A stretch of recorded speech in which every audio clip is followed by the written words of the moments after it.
En A Media Sesión, la tertulia económica.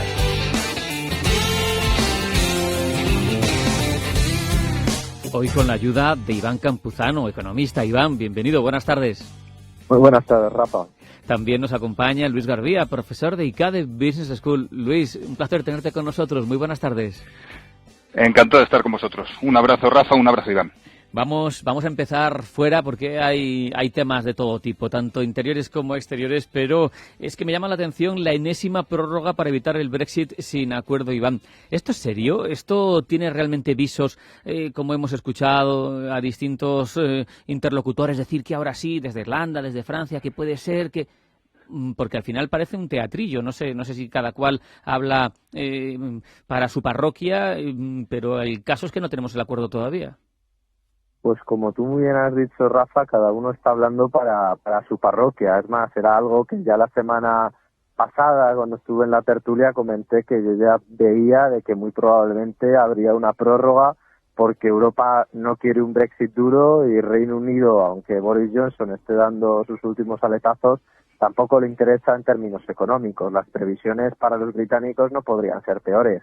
Una caída de cerca del 10% del PIB, con la que ya está cayendo, que no ha sido poca, y luego una caída del 20% en bolsa. Por lo tanto, muchas de sus empresas subirían. Es decir, que al final no les viene bien ni a ellos ni a nosotros. Entonces, la mejor solución es llegar a un acuerdo. Esto se está intentando estirar. Esto me recuerda un poco, como bien decías, ¿no?, que hay tanto mucho tema adentro como mucho tema afuera. Esto me recuerda un poco a la negociación de los presupuestos, ¿no?, que hasta el último milisegundo, hasta el último momento, no había acuerdo y maravillosamente un día se despertaron todos y hubo acuerdo para firmar los presupuestos generales. Pues yo creo que esta historia tiene la misma música de fondo. Luis, si está claro que al final a las dos partes les interesa un acuerdo, ¿por qué se tarda tanto? Tengo la misma sensación que tengo a veces con mis estudiantes, o sea, con los malos estudiantes. A mí me encantaría que aprobara todo el mundo, pero es que hay veces que si no haces lo que tienes que hacer en su momento, es muy difícil en el último momento sacar todo lo que hay que sacar. Es una situación muy, muy compleja. Hablaban el otro día de la milla extra. Sin duda, Boris Johnson y Ursula von der Leyen se están estas semanas ganando el sueldo. Pero por un lado, hay varias cosas que son relevantes y son vicios adquiridos muy difícil de dejar atrás. El Reino Unido ya no es el imperio que lo fue, por mucho que se esfuercen los ingleses a seguir con esa soberbia. Y en esta negociación estamos viendo mucha fuerza de vidas pasadas. Y les queda por cobrar una factura muy grande de las dos guerras del opio. Y por no extenderme mucho, Boris Johnson, que hasta hace poquito tenía un apoyo importante, ya no tiene a Trump. O sea, al final la situación del Reino Unido es muy delicada, no tiene ni mucho menos la fuerza que podría haber tenido antes del coronavirus o cuando fue imperio, y probablemente no esté Europa por la labor de darle abiertamente todas las concesiones que están pidiendo, y el acuerdo, pues probablemente nos queden todavía por ver alguna que otra prórroga. Llevamos 2 años hablando de que en un mes el Brexit se cierra, Rafa. Madre mía, es que así no se da crédito. Pedro y el Lobo, ¿verdad? Es tremendo. Iván, en clave doméstica hemos escuchado a la ministra de Economía, Nadia Calviño, asegurar que la recuperación económica va a ser intensa, que las reformas que acometerán, que las prometen y las van a llevar a cabo, serán equilibradas y con diálogo. Pero también acabamos de ver a CaixaBank Research hablar de un crecimiento del 6% para la economía española en 2021, una bajada este año del 11,4% y señalar que el nivel precrisis hasta 2023 nada de nada. ¿Cómo combina que los organismos independientes vayan por un lado y el gobierno por el otro? Pues esto se basa en la lógica de la propaganda, ¿no? Es decir, el gobierno, ya estamos viendo cómo todos los días nos surgen noticias negativas, noticias que realmente pues se nos tendría que caer el alma al suelo con toda la cantidad de muertos que estamos viendo por el coronavirus y que va a seguir viéndose a lo largo de los próximos meses. Y claro, pues yo me acuerdo de una noticia que comentábamos en la tertulia hace cosa más o menos de un mes, que Nadia Calviño comentaba que la economía española estaba despegando meramente porque había más consumo por parte de las tarjetas de crédito. Pues yo creo que esto es otro brindis al sol que estamos viendo, es decir, unos presupuestos, ya estamos viendo que va a haber otra vez más enmiendas a los presupuestos generales del Estado, estamos viendo que las ayudas de la Unión Europea, aunque ya se hayan quitado los problemas con los dos principales países díscolos, todavía van a tardar muchos meses en llegar, y como tú bien dices, Rafa, al final el que ha cerrado un negocio, hasta que lo vuelva a abrir, o si quiere volverlo a abrir, dada la situación actual, pues va a tardar mucho tiempo. Es decir, que hasta el 2023, pues seguramente, aunque haya una recuperación rápida, porque cuando uno pasa de la nada al 100%, pues se nota el cambio, pero probablemente hasta el 2023, incluso yo me aventuraría más lejos aún, no volveremos a ver unos niveles precrisis. Luis, ¿siguen en una burbuja desde el gobierno? No sé si cómo se explica esa discrepancia. Pero una burbuja que si no fuera por lo trágico sería hasta cómico. O sea, luego hablaremos del Banco de España, pensando en lo que comentaba Iván de que esto se parece un poco al ejército de Pancho Villa, en el sentido de que cada uno va por su lado y hace la guerra por su cuenta. Pero es que, ateniéndome a las últimas declaraciones de Nadia Calviño, es que el equipo, el gabinete de Nadia Calviño tiene que ser también, cada uno diciendo una cosa, Nadia Calviño como una boxeadora noqueada, que todo lo que le dicen que tiene que decir, lo dice, y así estamos viendo estas declaraciones que son de absurdas, alucinantes. No sé qué tomarán. Está hablando de que dialoga con todos, cuando tiene 5 vetos a los presupuestos. Una recuperación suave, cuando el Banco de España está diciendo todo lo que está diciendo, y ahora veremos, pero es que al mismo tiempo está hablando de subir el salario mínimo interprofesional. La semana pasada hablaban de reducir la semana a 4 días, y al mismo tiempo, por si todo esto fuera poco, sube el salario mínimo interprofesional, suben los impuestos en mitad de una recesión que en teoría bajan los ingresos.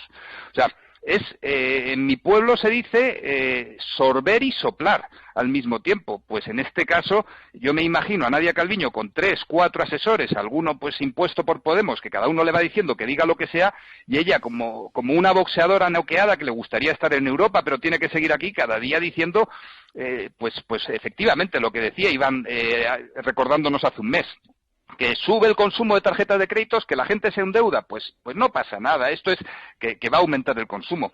Aquí hay un elemento fundamental, y es la creciente desigualdad social. Ahora pasamos de la estética y nos metemos en temas profundos, supongo, Rafa, y podremos entrar en detalle de cada uno de estos temas. Iván, ha mencionado Luis, entre otras cuestiones, al Banco de España, ha mencionado esos presupuestos que siguen el trámite en el Senado, que ahí no están más que cumpliendo una parte necesaria de esa tramitación, pero parece que se van a rechazar los 5 vetos. En cualquier caso, el Banco de España ha vuelto a insistir en que los presupuestos tienen que ser para un año, que no hay que normalizar las prórrogas, pero hay muchas cuestiones candentes en torno a la situación con la que se va a afrontar la economía del año próximo. Por ejemplo, también lo ha mencionado Luis, esa subida del SMI que insiste Yolanda Díaz, y hoy lo ha vuelto a pedir el secretario general de UGT. Hay dos frentes claramente enfrentados, ¿no? Empresarios y gobiernos, sindicatos por otro lado, con una subida que es controvertida, cuando menos.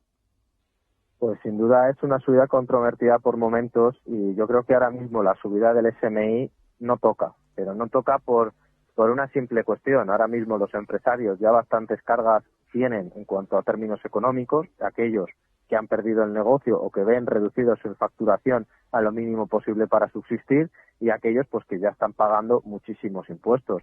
Pero el problema que tiene sobre todo el SMI es que es el mismo en todo el territorio, y no es lo mismo las cargas, pagar un sueldo de 900 euros en Madrid que un sueldo de 900 euros en Extremadura, porque las diferencias son tremendamente importantes. Y eso es una realidad que, pues, por mera política y por mero desconocimiento de la realidad y del empresariado español, pues no se está teniendo en cuenta a la hora de elaborar esta posible subida del SMI. Pero incluso vamos más allá. Al final, esto es una concesión que estamos viendo a Podemos por parte del Partido Socialista, que ha preferido no hacer ningún ruido. Es más, como bien decía Luis, al final Nadia Calviño no deja de ser un boxeador noqueado que al final dice lo que porque ya habrá tirado la toalla realmente acerca de lo que tiene que hacer o dejar de hacer, porque tampoco la están permitiendo hacer lo que a ella realmente le gustaría hacer. Por lo tanto, pues bueno, yo creo que el SMI sin duda no es para nada positivo en este caso, Los presupuestos, pues bueno, ya han pasado su mayor tramitación, que era la aprobación en el Congreso, o sea que ya lo que quedan pues es agua de borrajas, ¿no?, como se diría en mi pueblo. Y pues bueno, pues seguramente el Banco de España tiene mucho que decir, pero ¿cuántas veces el Banco de España ha lanzado avisos durante el último año de qué hay que hacer o qué dejar de hacer, y cuántas de las medidas han puesto en marcha? Yo creo que el Banco de España le entra por un oído al equipo de gobierno de Pedro Sánchez y le sale por el otro. Por lo tanto, pues bueno, seguirán dando recomendaciones, unas más acertadas, otras menos acertadas, pero al final, si no se les hace caso y estamos más en la vertiente política que en la vertiente que realmente necesitan los españoles, que son soluciones económicas de verdad, pues bueno, pues seguiremos teniendo los mismos resultados. Luis, salario mínimo, Sí. muchas cuestiones candentes y pendientes, ¿no? A ver, antes de entrar en el tema del salario mínimo interprofesional, que es totalmente serio, una puntualización a la sobredosis de alucinógenos que ya llevábamos. Pablo Hernández de Cos lo único que ha dicho es cada año hay que cambiar los presupuestos, que llevamos 4 años con lo de Montoro, pero cuidado gobierno, no vayamos a estar otros 4 años con los mismos presupuestos, que es que de un año para otro la situación cambia. Lo que ha dicho Pablo Hernández de Cos es esto, que es sencillo. Pero insisto, llevamos una sobredosis de sustancias psicotrópicas por los diferentes socios del gobierno que nos hace tener que aclarar estas cosas. Los presupuestos son de un año para otro. Dicho lo cual, absolutamente serio. Subir el salario mínimo interprofesional, por muchos votantes que tengas, por muy bonito que parezca, lo que está suponiendo es ponerle una barrera de entrada más a la creación de empleo. Tenemos un 42% de los parados que tenemos ahora, y los ERTES no me meto, que son 780.000 personas más, pero un 42% de los parados son parados de larga duración. Es decir, es un problema que se está cronificando. Y además tenemos el paro juvenil, que no sé si habrá llegado al 50%, pero está llegando. O sea, al final el problema del trabajo es un problema estructural.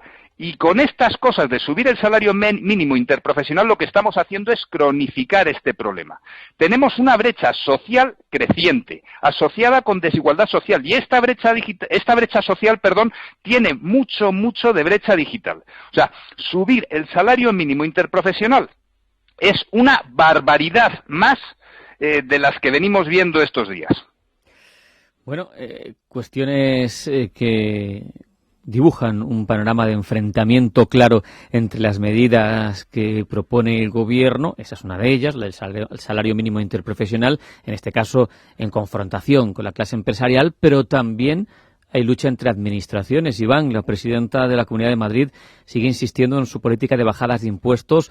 Veremos en qué termina, recurso al Constitucional de por medio, lo que quiere hacer el Gobierno en materia de sucesiones y de patrimonio, pero Ayuso lo que quiere es también seguir la senda de bajadas de impuestos con el IRPF. Sin duda, es que mientras el Gobierno intente crear en España un infierno fiscal para todas nuestras empresas, para todos nuestros autónomos, para todas las pymes en general, pues al final alguien tiene que decir basta. En este caso, pues la Comunidad de Madrid es la que está decidiendo dar un paso al frente y tomar medidas en el ámbito económico. La Comunidad de Madrid perfectamente puede bajar los impuestos, ya que la legalidad o las competencias que tienen se lo permiten. Si las cuentas le cuadran a la Consejería de Economía, a la Consejería de Hacienda, y no supone un problema para los madrileños en cuanto a los servicios públicos que pueda tener, pues podrán bajarlos. Es decir, igual que el Gobierno está sacándose todas estas cartas de la manga, diciendo vamos a subir esto, vamos a subir aquello, pues la Comunidad de Madrid podrá hacer 3/4 de lo mismo. Es decir, no puede ser lo estrecho para unos y que les critiquemos por bajar a la Comunidad de Madrid los impuestos y que no se pueda criticar al Gobierno por subir los impuestos. Al final cada uno tiene sus competencias y en este caso pues la Comunidad de Madrid está ejerciéndolas como bien entiende, que yo creo que al final es la solución, bajar impuestos cuando estamos en una crisis para que el empleo que pueda crear de una forma más fácil y que nuestras empresas puedan crecer, porque el entorno pues ahora mismo no favorece para nada esa situación. Y por ponerte un dato, Rafa, antes de la crisis, el 70% de la inversión nacional del extranjero que venía a España se daba en la Comunidad de Madrid. Durante los meses de la crisis y durante los meses más fuertes, durante el mes de marzo, abril, y durante los últimos meses, esta cifra se ha incrementado en casi un 15%. ¿Por qué será? Pues precisamente por estas medidas, porque la inseguridad en muchas comunidades autónomas el aumento de impuestos pues al final hacen que los empresarios de fuera vean la Comunidad de Madrid como la mejor decisión. ¿Por qué? Pues porque al final hay unas medidas que favorecen la creación de empleo y otras que no, y es así de sencillo. Igual que las subidas del FMI, pues uno tiene que saber lo que se va a encontrar encima de la mesa. ¿Qué queremos? ¿Empleo o qué es lo que queremos? ¿Un gobierno sectario votado parecido al de Venezuela? Pues bueno, pues uno tendrá al final que ver qué se dan estas dos situaciones sobre el terreno español. Entonces, pues poca cosa más, Rafa. Al final es deprimente, ¿no?, lo que estamos viendo, pero bueno, subidas de impuestos por aquí y bajadas por allá. Luis, si está tan claro en una visión económicamente ortodoxa qué es lo que corresponde en una coyuntura como esta para revitalizar la economía, para recuperar, para salvaguardar el tejido empresarial, el poder adquisitivo, ¿por qué se toman estas medidas? A ver, yo creo que aquí tiene que haber alguien en el gabinete de Moncloa, de la presidencia del gobierno, dándose de cabezazos contra la pared. O sea, todas estas medidas, Rafa, se toman más pensando en votos que pensando en cualquier criterio económico clásico o ortodoxo o heterodoxo. O sea, al final, contra Madrid han ido a saco. Y lo que se están dando cuenta ahora es que cuanto más a saco vas contra alguien, sin razón, más fuerte le estás haciendo. O sea, al final, y pasa mucho con lo mismo que comentábamos del Reino Unido, aplica también aquí. La soberbia mata. La soberbia mata. A mí ya me está empezando a suceder con todos los discursos de Nadia Calviño, lo mismo que me sucedía cada vez que escuchaba un aló presidente, a Pedro Sánchez hablando durante el confinamiento, que simplemente me aburre porque ya sé lo que van a decir. O sea, al final esto está fuera de cualquier razonamiento económico. Lo que tenemos que hacer es, punto uno, y es muy sencillo, crear riqueza. Para crear riqueza, ¿qué tenemos que hacer? También es muy sencillo. Mirar a Europa, mirar lo que está haciendo Alemania. Alemania con ciento y pico personas por 100.000 o por el ratio que sea, está cerrando las fronteras, está haciendo test a todo el mundo. O sea, lo que tenemos que hacer es mirar a nuestros vecinos, mirar a Corea. Si en lugar de mirar a ejemplos razonables de cómo hay que hacer las cosas, miras a Sudamérica o miras a sitios donde lo único que puedes aprender es hacer propaganda electoral, pues entonces así nos luce el pelo. Tenemos un ejemplo clarísimo en Europa de cómo hay que hacer las cosas.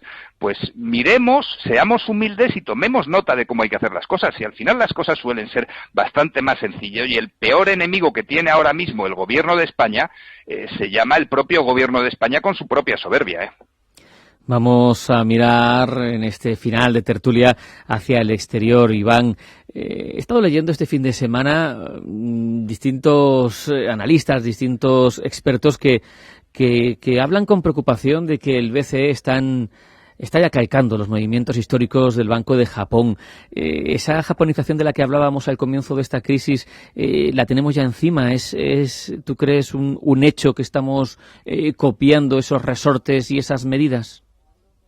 Pues aunque no lo parezca, yo siempre digo que cuando tiene boca de pato, anda como un pato y se mueve como un pato, pues quizás sea un pato, ¿no? Entonces, en este caso, por parte del Banco Central Europeo, pues estamos viendo programas de estímulo ad infinitum, estamos viendo cómo los tipos de interés se van a mantener a cero, pues probablemente la próxima década, si no mejora la cosa, por lo menos, como decías tú, Rafa, hasta que no se acabe la crisis en toda Europa no van a querer ni tocarlo. Por lo tanto, pues bueno, se parece mucho a la economía de Japón, sin duda. ¿Y tú cómo lo ves, Luis? Sí, el mundo sin duda ya ha cambiado. A los oyentes les recomendaría que buscaran en Google o bien el balance tanto de la Reserva Federal como del Banco Central o masa monetaria, que viene a ser lo mismo con alguna matización. Tanto la Reserva Federal como el Banco Central Europeo han multiplicado por 2 básicamente la masa monetaria. Les queda un poquito para llegar a ese número, pero sin duda que a lo largo del primer trimestre del año que viene llegaremos a ver multiplicado por 2. Mientras que la Reserva Federal va aumentando poquito a poco, va subiendo la temperatura poquito a poco, nosotros lo vamos haciendo a saltos, pero que al final el resultado es el mismo, y el resultado es básicamente que la tradicional frontera entre política monetaria, es decir, el Banco Central hablando con los bancos, y la política fiscal, lo de los gobiernos que pedían impuestos, esa frontera entre política monetaria y política fiscal ha desaparecido. ¿Y quién está sosteniendo a los gobiernos, ¿quién está sosteniendo a la política, a la tradicional política monetaria? Pues el Banco Central Europeo.